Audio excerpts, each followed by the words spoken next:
तीसरा त्रिज्या माप है ना, तो हम इसकी त्रिज्या के माप लेते हैं, तो ये रेडियस ये जो रेडियस से ली जाती है। चौथा समतल सतह की माप जांच करना है जैसे, तो इनमें जॉ की समतलता फ्लैटनेस की जांच की जाती है। ये माप प्राय surface gauge direct gas indicator द्वारा ली जाती है। तो ये आपको माप और माप के प्रकार प्राय कौन सी है ना, और आपको औजार मतलब जो इंस्ट्रूमेंट प्रयोग में आते हुए बताएंगे, तो ध्यान रखना है और इनके द्वारा हमारी माप ली जाती है। ठीक है, तो ये सब चीजें बता दो और फिर आगे बढ़ते हैं। तो माप लेने की अब बात करते हैं, माप लेने की विधियां। ये तीन प्रकार की होती है। पहली होती है प्रत्यक्ष माप, जिसे डायरेक्ट मेजरमेंट बोला जाता है। तो इस विधि में क्या करते हैं, जॉब को या कार्यखंड को सीधे steel rule, vernier callipers, micrometer, vernier height gauge, इनके द्वारा माप लेते हैं। अब इसमें पता कैसे चलेगा, इसमें है ना स्टील रूल है।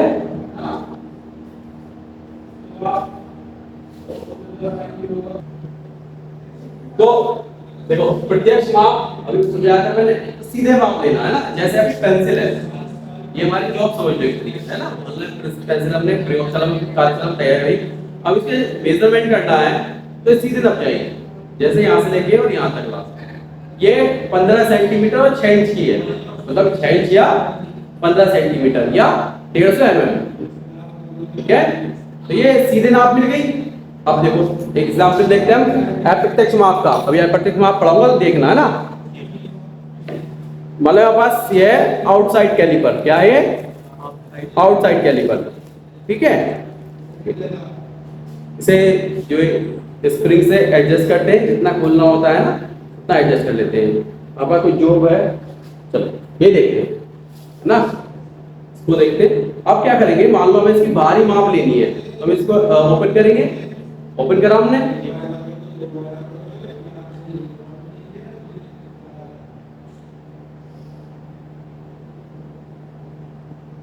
अब देखो पहले हमने इसकी बाहरी माप ली, ठीक है, और फिर इसको खोला था,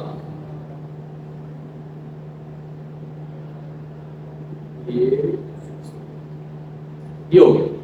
ठीक, देखो अब इसकी बाहरी माप ले ली हमने।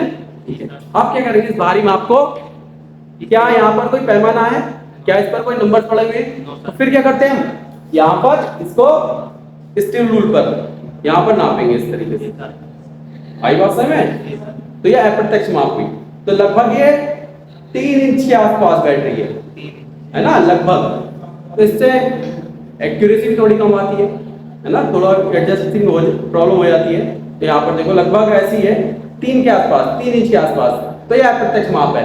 पहले हमने इसको नापा, फिर इस पर रीडिंग पड़ी स्टील रूल पे जाकर, तो ये अप्रत्यक्ष माप होती है। और प्रत्यक्ष माप कौन सी, जैसे मैंने आपकी पेंसिल से आपको दिखाई थी।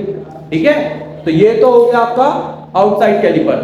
एडजस्टेबल, कौन सा एडजस्टेबल है, ठीक है, एडजस्ट करने के लिए इसमें स्प्रिंग लगा रहता है, इसलिए इसे एडजस्टेबल आउटसाइड कैलिपर बोलते हैं। आउटसाइड मतलब बाहरी माप लेने वाला। कौन सी माप लेने वाला, बाहरी माप लेना। ठीक है, एक बिल्कुल जहां स्प्रिंग नहीं लगा होता है फ्री होता है, बिल्कुल यहाँ स्प्रिंग नहीं लगा होता वो साधारण होता है, ये एडजस्टेबल है।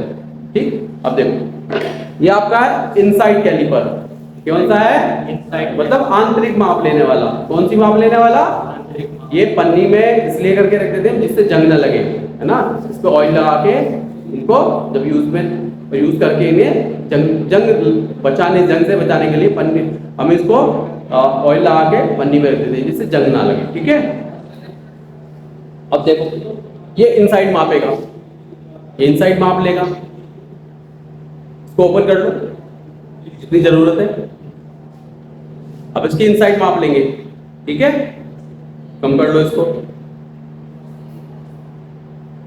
एडजस्ट हो गया। ये इसकी इनसाइड माप हो गई, आंतरिक।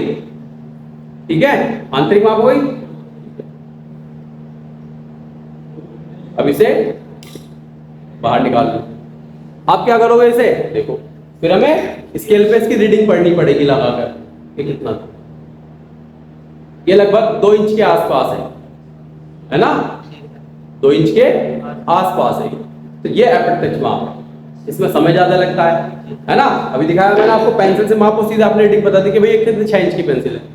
पहले यहाँ पर आप मापोगे, इसकी माप लोगे पेंसिल की यहाँ से, है ना, की माप करोगे, उसे खोलोगे, फिर यहाँ पर रीडिंग करोगे, तो टाइम ज्यादा लगता है प्रत्यक्ष माप। ठीक है, तो ये प्रत्यक्ष माप होती है। क्लियर है?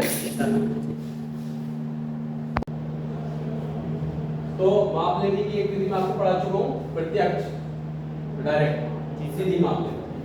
अब अप्रत्यक्ष इनडायरेक्ट मेजरमेंट। इस विधि पे पहले जॉब की माप बाहरी या भीतरी कैलिपर्स द्वारा लेके फिर स्टील रूल की सहायता से क्या करते हैं, जैसे मैंने आपको एग्जांपल करके दिखाया, ये को दिखाया आपको मैंने, दोनों दिखा दिए, इनसाइड भी और आउटसाइड भी। ऐसे अब तुलनात्मक माप होती है। तीसरी विधि जो है वो ये है तुलनात्मक। तुलनात्मक से मतलब होता है, जैसे एक किसी का एग्जांपल ले लेते हैं, है ना, चाहे इसका एग्जांपल ले लो। आपने एक मास्टरपीस बनाया, कौन सा पीस बनाया? मास्टरपीस का मतलब होता है इसमें कोई भी डिफेक्ट, कोई भी प्रॉब्लम, किसी भी चीज की कोई प्रॉब्लम नहीं है। आगे बात समझ में क्लियर है? जी सर। तो इससे हम जॉब को मापते रहेंगे, मतलब हमने एक और मार्कर बनाया और इससे सारी इसकी माप ले ली। जैसे हमने इसके कैप में इंसर्ट करके देख लिया सही आ रहा है ना, लूज तो नहीं है, ज्यादा टाइट तो नहीं है, ये सब मास्टरपीस है। तो ये मास्टरपीस है हमारा, कौन सा है? मास्टरपीस है। हम इससे चेक करते रहते हैं, है ना। हमने जैसे क्या कार्य दे दिया, कोई कर्मचारी क्या कार्य कर रहा है, और ये मार्कर इसके अंदर इंसर्ट करके देख रहा है फिक्स है या नहीं है, ज्यादा लूज तो नहीं है, कम टाइट तो नहीं है ना, ज्यादा लूज भी नहीं होना चाहिए और ज्यादा टाइट भी नहीं होना चाहिए।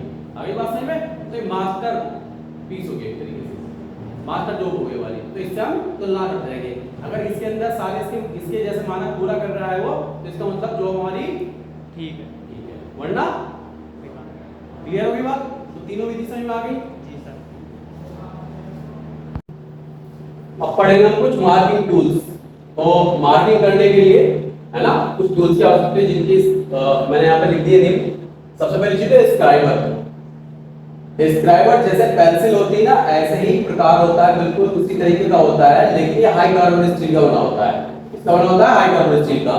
ये मेटल पर लाइन खींचने के लिए काम आता है, मतलब मार्किंग करने के लिए काम आता है इसका, ठीक है। जैसे हम पेंसिल है, पेंसिल से कागज वगैरह खींच लेते हैं, लेकिन ये अस्थायी है, पर पेंसिल से खींच ली हमने उस पर लाइन जो माइल्ड स्टील के फ्लैट पर, तो रफ हो जाएगी, लेकिन ये रफ नहीं होती है, इसलिए स्क्राइबर से लाइन खींचिए, ठीक है।